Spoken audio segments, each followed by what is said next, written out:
Hello everyone, welcome back to Dayal board. तो कैसे आप लोग? आई होप आप सारे अच्छे होंगे और पढ़ाई कर रहे होंगे।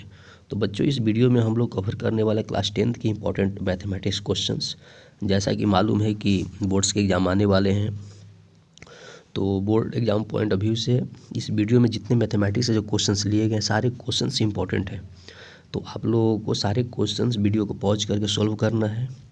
और अगर मान लो कि आप लोग से अगर सोल्व ना हो अटेम्प्ट करने के बाद भी, तो इस वीडियो के लास्ट में हिंट भी दिए गए हैं साथ में, तो आप लोग वहाँ से जाकर हिंट ले सकते हो और अपना कंसेप्ट क्लियर कर सकते हो। तो शुरू करते हैं। ये आपका इसके स्टार्टिंग में जो पेपर होते हैं सभी को मालूम इंस्ट्रक्शन दिए रहते हैं। तो इंस्ट्रक्शन है, आप लोग को इंस्ट्रक्शंस और ध्यान से पढ़ लेने हैं आप लोगों को। तो अब शुरुआत करते हैं सेक्शन ए से।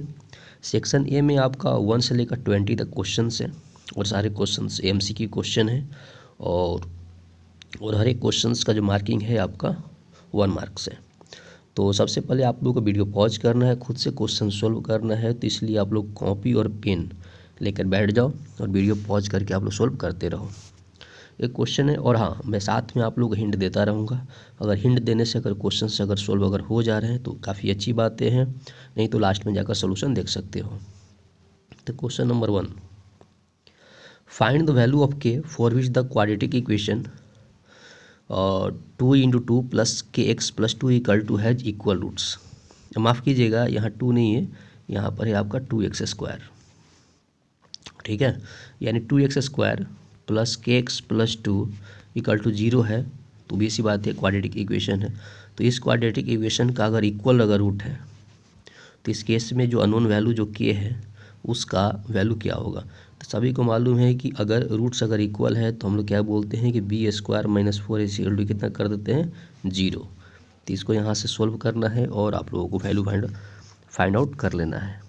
ओके, नेक्स्ट क्वेश्चन है question number 2, which of the following is not an AP। तो इसमें कहता है कि 4 सीरीज दिया हुआ है ABCD करके, इसमें से कौन सा AP नहीं है। तो सबको पता है कि अगर कोई अगर सीरीज अगर अर्थमेटिक में है, जैसे मान लिया कोई सीरीज अगर A1 A2 A3 A4 अगर अर्थमेटिक में है, तो क्या होता है, ये कॉमन डिफरेंस क्या होता है, इक्वल होता है। मतलब कि A2 - A1 कर दे, first second term minus first term, उसके बाद third term minus second term या fourth term minus third term का जो डिफरेंस होता है हमेशा क्या होती है, कांस्टेंट होती है। तो आप लोग माइनस करके देखना है इसमें कौन सही और कौन गलत है। क्वेश्चन नंबर जो 3 है, in figure 3 from an external point P 2 tangents P Q and PR are drawn to a circle of radius 4 centimetre with centre O। If angle QPR = 90 डिग्री then find the length of PQ। तो इस case में PQ का length क्या होगा। तो simple question है, इसमें PQ का लेंथ क्या होगा। तो इसमें थोड़ी सी कंसेप्ट आप लोग ज्योमेट्री का लगा लोगे और उसको आप लोग सोल्व कर लोगे। नेक्स्ट क्वेश्चन है जो क्वेश्चन नंबर आपका 4 है, the distance between point M - N और -M और N इतना। तो इसको सिंपल जो डिस्टेंस फार्मूला होता है, दो पॉइंट के जो डिस्टेंस फार्मूला होता है, स्क्वायर रूट कितना होता है, x2 - x1 का स्क्वायर प्लस y2 - y1 का स्क्वायर। तो डिस्टेंस फार्मूला से आप लोगों को दोनों पॉइंट का डिस्टेंस निकाल लेना है, क्योंकि ऑलरेडी आपका यहाँ पर कोऑर्डिनेट आप लोगों को दिया गया है। क्वेश्चन नंबर जो 5 है, the degree of polynomial having 0 - 3 and 4 only. तो इसको भी आपका पॉलिनोमियल कंसेप्ट से सोल्व कर लेना है, और अगर सोल्व ना हो तो लास्ट में कंसेप्ट दिया गया है। क्वेश्चन नंबर जो 6 में, कि triangle ABC and isosceles triangle then right angle C is. तो आइसोस्केलस ट्रायंगल है तो C एंगल का वैल्यू कितना होगा। तो इसमें सिंपल अगर राइट एंगल ट्रायंगल है तो आप लोग कंसेप्ट यूज कर सकते हैं पाइथागोरस का, और वहाँ से आप लोग सोल्व कर सकते हैं। ये राइट एंगल ट्रायंगल होगा तो बोल सकते हैं AB² = BC² + CA²। चूँकि राइट आइसोस्केलस ट्रायंगल है तो इस केस में क्या होगा, दोनों साइड इक्वल होगा, यानी इस केस में अगर देखा जाए तो काफ़ी सिंपल क्वेश्चन, इसमें कुछ जो बड़ी बात नहीं है कि अगर ABC देखो आइसोस्केलस ट्रायंगल है तो आइसोस्केलस ट्रायंगल का मतलब क्या होगा कि ये दो साइड इक्वल हो जाएगा, यानी AC = कितना लिख सकते हैं, BC। और अगर राइट एंगल ट्रायंगल है तो इसमें पाइथागोरस थ्योरम लगा देंगे, यानी ए बी का स्क्वायर इक्वल टू कितना हो जाएगा, बी सी का स्क्वायर प्लस आपका ए सी का स्क्वायर, फिर दोनों साइड बराबर है तो यहाँ से वैल्यू पुट करके आप लोग यहाँ पे मैच कर सकते हैं। नेक्स्ट क्वेश्चन है कि the point on the x axis which is equi distance from इतना, कहता है एक्स एक्सिस में कौन सा पॉइंट है जो इस पर आपका इक्वी डिस्टेंस है। तो इसमें क्या है, अगर इक्वी डिस्टेंस में मतलब दोनों को सम करे जोड़ दो आपको, ठीक है, इसका लास्ट ऑप्शन डी हो जाएगा, डी। जब इक्वी डिस्टेंस निकालना है मतलब दो पॉइंट के बीच अगर इक्वी डिस्टेंस निकालना है, इसका मतलब क्या निकालना, मिड पॉइंट निकालना है आप लोगों को। तो मिड पॉइंट जब निकालना है तो एक्स एक्सिस पे क्या होगा, हमेशा वाई कोऑर्डिनेट 0 हो जाएगा। तो इस केस में आपका दोनों का जो एक्स कोऑर्डिनेट आपका बाई 2 कर देना है। और centre of the circle whose point और इतना इतना निकाल सकते हैं। इसमें क्या है कि the centre of circle who's in points of diameter, ये तो सिंपल क्वेश्चंस है। इसकी और जो क्वेश्चंस ये हैं कि कोई सर्कल है, इसका डायमीटर है और डायमीटर के इंड पॉइंट कोऑर्डिनेट दिया है -6 और 3 और 6 और 4, और इसके सेंटर का निकालना कोऑर्डिनेट। तो सबको पता है कि डायमीटर का जो मिड पॉइंट क्या होता है, सर्कल का सेंटर होता है, यानी मिड पॉइंट का जब भी अगर निकालना होता है कोऑर्डिनेट तो क्या करते हैं कि दोनों पॉइंट के एक्स कोऑर्डिनेट को जोड़ते हैं और 2 से डिवाइड कर देते हैं, और उसी तरह से दोनों पॉइंट के वाई कोऑर्डिनेट को जोड़ते हैं 2 से डिवाइड कर देते हैं। यानी बोलते हैं ना मिड पॉइंट निकालना होता है x1 + x2/2 और y1 + y2/2 कर लेते हैं। क्वेश्चन नंबर जो 8, द लीनियर पेयर इक्वेशन इतना 3x/2 + 5y/3 = 7 और इतना इज। तो इसको आप लोग को देख लेना है, सॉल्व कर लेना है, इसमें क्या होगा, और अगर सॉल्व नहीं हो तो लास्ट में हिंट दिया गया है। क्वेश्चन नंबर 9, इसमें P Q is tangent to a circle with O centre, यहाँ वो सेंटर है, पी क्यू आपका टेंजेंट है, and angle A O B equal to आपका 100 दिया हुआ है। देन एंगल आपका ए बी पी कितना होगा इस केस में, यानी इस केस में अगर देखा जाए तो हम लोगों को ए एंगल निकाल के बताना है कि कितना होगा। तो देखो इस केस में अगर ध्यान से अगर देखा जाए तो देखो सिंपल क्वेश्चन है, ए यहाँ पर अगर बात करें ओ ए इक्वल टू आपका ओ बी हो जाएगा, क्यों, क्योंकि ये दोनों क्या है, सर्कल का क्या है, रेडियस है। तो एक तो बीच में 100 हो गया, तो दोनों अगर एंगल इक्वल होगा तो एक्स मान लेते हैं, तो x + 100 इक्वल टू कितना आ जाएगा, 180 आ जाएगा, इधर भेज दोगे, यानी इस केस में x इक्वल टू कितना आ जाएगा, 40 डिग्री। यानी ये सर्कल के जो अंदर का जो एंगल ये है, इसका वैल्यू कितना आ जाएगा, 40 डिग्री। अब ये जो टेंजेंट है ये आपका रेडियस है, हमेशा क्या होता है, परपेंडिकुलर होता है। तो अगर 40 डिग्री आ जाएगा तो एंगल कितना बन जाएगा, 50 डिग्री, ठीक है। यानी इस केस में आपका एंगल ए बी पी कितना हो जाएगा, 50 डिग्री। नेक्स्ट क्वेश्चन है कि the radius of A sphere, जिसका वॉल्यूम दिया गया है, तो सबको पता है कि स्फीयर का वॉल्यूम कितना होता है, 4/3 कितना होता है, πr3 यही होता है, इक्वल टू आपका उतना सेंटीमीटर स्क्वायर कर देना, यहाँ से रेडियस निकाल लेना है।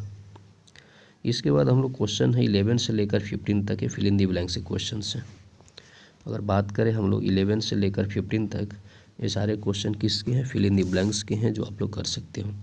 इसमें क्या दिया है कि A O B C is a rectangle whose 3 vertices आपका इतना इतना दिया है, the length of its diagonal, ठीक है।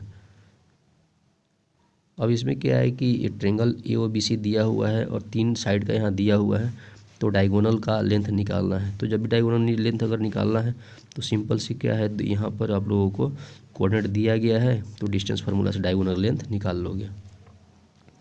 ये भी क्वेश्चन आप लोगों को स्टैटिक क्वेश्चन है, जो आप लोग आराम से कर लोगे, फार्मूला बेस्ड क्वेश्चन है। ये भी क्वेश्चन है कि all concentric circles are each other, इसमें भी आपको कर लोगे, सिंपल क्वेश्चन है। और आप लोग इसके हिंट दिए गए, सिंपल क्वेश्चन है आपका, 1 - cos स्क्वायर है तो साइन स्क्वायर है, इसका कर लेना आप लोगों को, सिंपल क्वेश्चन ट्रिगोनोमेट्रिक है जो आप लोग कर लोगे। क्वेश्चन नंबर आपको 6 से लेकर 20 तक, इस केस में अगर करना है कि द एलसीएम ऑफ 2 नंबर इतना दिया गया है, इफ़ 1 नंबर ये इतना, तो सबको पता है कि इसमें बोल रहा है कि एचसीएफ किसी नंबर का 182 दिया हुआ है, एचसीएफ आपका 13 दिया हुआ है, तो उसमें एक नंबर इतना है तो अदर नंबर कितना होगा। तो सिंपल एक फार्मूला होता है, product of HCM into LCM equal to product of 2 numbers, यानी दोनों को मल्टीप्लाई करना है, एचसीएफ एलसीएम को, और फर्स्ट नंबर से डिवाइड कर दोगे तो सेकंड नंबर आप लोग ऑटोमेटिक आ जाएगा। क्वेश्चन नंबर आप लोगों को आप लोग सोल्व करना खुद से, नहीं तो आप लोग हिंट लास्ट में दिया गया है। Question number 17, form a quadratic polynomial the sum and product of zero as -3 and 2। यानी बोल रहा है कि क्वाड्रेटिक इक्वेशन हम लोग बनाना है जिसमें आपका सम दिया है। तो मान लो क्वाड्रेटिक इक्वेशन का 2 रूट अगर अल्फा और प्लस बीटा हो तो सम कितना होगा -3, और प्रोडक्ट की बात करें तो यानी alpha into beta equal to कितना है 2 दिया हुआ है। तो जब भी अगर क्वाड्रेटिक इक्वेशन का फॉर्मेशन करते हैं तो फार्मूला कितना होता है x² minus alpha plus beta into x plus क्या होता है अल्फ़ा इंटू बीटा। कर लेना, ठीक है। और उसके बाद इसमें रिमाइंडर निकालना, इसमें सिंपल डिवाइड आप लोगों को कर लोगे। क्वेश्चन नंबर 80 में find the sum of first n natural number. तो कहता है कि फर्स्ट n नेचुरल नंबर का निकालना है। तो फार्मूला सिंपल आप लोग अप्लाई करना है और सोल्व कर लेना है। इस क्वेश्चन नंबर 19 में इसमें बोल रहा है इवेलुएट 2 sec 30 डिग्री इंटू आपका tan 60 डिग्री। तो 2 sec 30 की वैल्यू कितना होता है 2 अपॉन कितना आता है √3 आ जाता है, और tan 60 की वैल्यू कितना होता है √3 आता है, यानी कितना 2 इंटू 2 कितना आ जाएगा 4। सिंपल क्वेश्चन है, आप लोगों को वैल्यू याद होना चाहिए, क्वेश्चन सोल्व हो जाएगा। अब क्वेश्चन नंबर 20 क्वेश्चन है। इसमें क्या है कि दिया गया है तो find the height of the tower. इसमें क्या है कि बेस दिया गया है, एंगल दिया गया, तो इसमें सिंपल tan का फार्मूला लगा लो, ये टावर हाइट AB का निकल जाएगा, ठीक है। ये भी क्वेश्चंस आपका दिया गया है find the mode of the following distribution. तो मोड निकालने के लिए सिंपल जो फार्मूला आप लोगों को स्टैटिक्स में है उसको यहाँ पे सोल्व करना है और यूज करना सिंपल आप लोगों को दिया है। ऊपर मार्क्स का डिस्ट्रीब्यूशन दे दिया है 1 से 10, वो 0 से लेकर 10 तक कितने बच्चे हैं। ये क्वेश्चंस काफ़ी इंपॉर्टेंट है जो कई बार पूछा जाता है। क्वाड्रेटर आपका ABCD is drawn to circumscribe a circle the prove that आपका AB plus CD equal to BC plus इतना। तो इस केस में आपका सिंपल बोलना है। एक बात जानते हो कि अगर कोई बाहर का point P external point P है तो टेंजेंट खींचते हैं। अगर मान लो कि P एंड PB पे तो टेंजेंट का लेंथ समान होता है, तो वहाँ पर कंसेप्ट यूज करना है, आप लोगों को सोल्व कर लेना है। ये भी क्वेश्चंस आपको सिंपल है, सिंपल आपका इसको यूज करना है, आप लोग ज्योमेट्री कंसेप्ट आप लोगों को सोल्व कर लेना है। ओके, आगे बढ़ते हैं नेक्स्ट क्वेश्चन की तरफ कि how many cubes of side 2 centimetre can be mould to form a solid cube of side इतना। तो इसको भी आप लोगों को सिंपल इसमें कर रहा है कि है ना कि 2 सेंटीमीटर के कितने क्यूब बनाए जाएंगे। अगर अपने पास अगर इतना दिया है तो इस केस में क्या कर सकते, दोनों वॉल्यूम बराबर कर लेनी है या फिर डिवाइड कर देना है, तो नंबर ऑफ आपका क्यूब निकल जाएगा, ठीक है। ये क्वेश्चन नंबर 5 सिंपल आपका ज्योमेट्री का क्वेश्चन है जो आप लोग को सोल्व कर लेना है। नहीं बनेगा तो लास्ट में आप लोग हिंट दिया गया है। ये क्वेश्चन हमेशा पूछे जाते हैं कि सो दैट 5 + √7 इज एन आपका irrational number where √7 is given to be an irrational number. ये सिंपल क्वेश्चन से जो आप लोग सोल्व करना है, और इसके और वाले क्वेश्चन भी काफ़ी ईजी हैं। ये क्वेश्चन इसमें सिंपल क्वेश्चन है कि इसमें ABC are interior angles of triangle ABC। तो सो दैट आपका कॉट इतना, तो सिंपल सबको पता है कि ट्रायंगल में angle B plus angle C equal to कितना हो जाता है 180 डिग्री। 2 से डिवाइड कर दो तो कितना आ जाएगा इसमें B + C/2 + A/2 equal to आपका, और उसको tan A/2 को उधर भेज देना है, दोनों तरफ tan ले लेना है, आप लोग वैल्यू निकल जाएगा। क्वेश्चन नंबर 27 क्वेश्चन काफ़ी ईजी क्वेश्चन हैं, आप लोग को ये अटेम्प्ट करना है। ये क्वेश्चंस अटेम्प्ट करने हैं क्वेश्चंस, उसके बाद और वाले क्वेश्चंस अटेम्प्ट करना है। इसमें प्रूफ करना है इस क्वेश्चन में, तो ये प्रूफ वाले भी क्वेश्चंस काफ़ी इजी हैं। इसमें ऊपर में आप लोग कॉस कॉमन, नीचे tan कॉमन लेके आप लोग सोल्व कर सकते हो। ओके, ये क्वेश्चन नंबर 30 भी क्वेश्चन इसमें सिंपल है। कहता है कि fraction becomes 1/3 when 1 is subtracted. तो इसमें सिंपल आपका पोलिनोमियल इसमें माफ वैल्यू, इसमें आप लोग सिंपल अगर करना चाहोगे तो मान लेते फ्रैक्शन आपका x/y है, तो बोला फ्रैक्शन आपका 1/3 हो जाता है when 1 is subtracted from numerator. तो न्यूमरेटर में कहता है x अगर घटाते हैं तो पहले अगर x मान तब कितना x - y है ना अपॉन y इक्वल टू कितना आ जाएगा 1/3 तक की उसने यहाँ से बन जाएगा। और बोल रहा है कि इसका जो वैल्यू 1/4 हो जाता है when it is add to its denominator. मतलब क्या है x/y प्लस अगर 8 कर लेता है कितना हो जाता है 1/4 हो जाता है। तो यहाँ से 2 इक्वेशन बनेगा, फिर दोनों को सोल्व कर लेना है और x/y की वैल्यू फ्रैक्शन निकाल के सोल्व कर लेना है, ठीक है। तो ये भी क्वेश्चंस आप लोगों को प्रूफ कर लेना है, ठीक है। क्वेश्चन नंबर यूक्लिड एल्गोरिदम को आप लोगों को इसमें सिंपल बताना है, जिसमें क्या डिवाइड करना है आप लोगों को, और डिवाइड वहाँ तक डिवाइड करना है जब तक रिमाइंडर आपका 0 नहीं आए, फिर वहाँ से वैल्यू पॉइंट आउट कर लेना है। तो ये क्वेश्चंस है, इसमें क्या है कि ये शो करना है कि ये जो आपका वर्टिसेस है आइसोस्केलस ट्रायंगल के हैं, तो इसमें क्या वर्टिसेस याद कर देना है, और डिस्टेंस फार्मूला से तीनों साइड का लेंथ निकाल लेना है। तो जब आप डिस्टेंस फार्मूला से, अगर जो सी बात है वर्टेक्स अगर तीनों का दिया हुआ है तो इसके आइसोस्केलस में क्या होगा, 2 साइड लेंथ सेम आ जाएगा, ठीक है। और उसको राइट एंगल प्रूफ करना है, तो उस केस में वहाँ से पाइथागोरस थ्योरम भी आप लोग लगा दोगे, ठीक है। 33 नंबर में भी क्वेश्चंस आप लोगों को फॉर्मेशन करना है एपी का, तो क्वेश्चन सोल्व हो जाएगा। इसके बाद एक क्वेश्चन है, आप लोगों को वीडियो पॉज करके सारे क्वेश्चंस ट्राई करने हैं, और सारे ही क्वेश्चन ईजी हैं, इसमें ऐसा कोई भी नहीं क्वेश्चन है जो आप लोगों को सोल्व नहीं हो। तो इसमें सारे क्वेश्चन ईजी हैं, जो आप लोगों को ट्राई करोगे तो सारा क्वेश्चन सोल्व हो जाएगा। ये भी क्वेश्चन ईजी हैं, तो ये क्वेश्चन से, और ये सारे क्वेश्चंस बच्चों हैं जो बोर्ड एग्जाम में क्वेश्चंस पूछे गए हैं, तो इसको हर एक क्वेश्चंस को आप लोग अटेम्प्ट करने हैं, अगर अच्छे मार्क्स आप लोगों को लेकर आना है 10th में। तो ये इसके आंसर है जो आप लोग सोल्व करने के बाद आंसर मैच करोगे, और जो क्वेश्चंस नहीं हो तो वीडियो पॉज करोगे, या ये जो सेट चल रहा है सोल्यूशन का भी आप लोग पॉज करोगे, आप लोग सोल्व कर लोगे। ये सारे क्वेश्चंस हैं जो आप लोगों को मैंने बताया था। ये 60 नंबर का आपका हिंट है, आप लोग यहाँ से देखोगे 17 का है, तो ये सब सारे वो क्वेश्चंस हैं। ये 18 का है, 20 का है, 21 का हिंट है, जो मोड वाले जो क्वेश्चंस बताए थे आप लोगों को, ये भी क्वेश्चंस हैं। तो ये सारे क्वेश्चंस हैं जो आप लोगों को सोल्व करना है।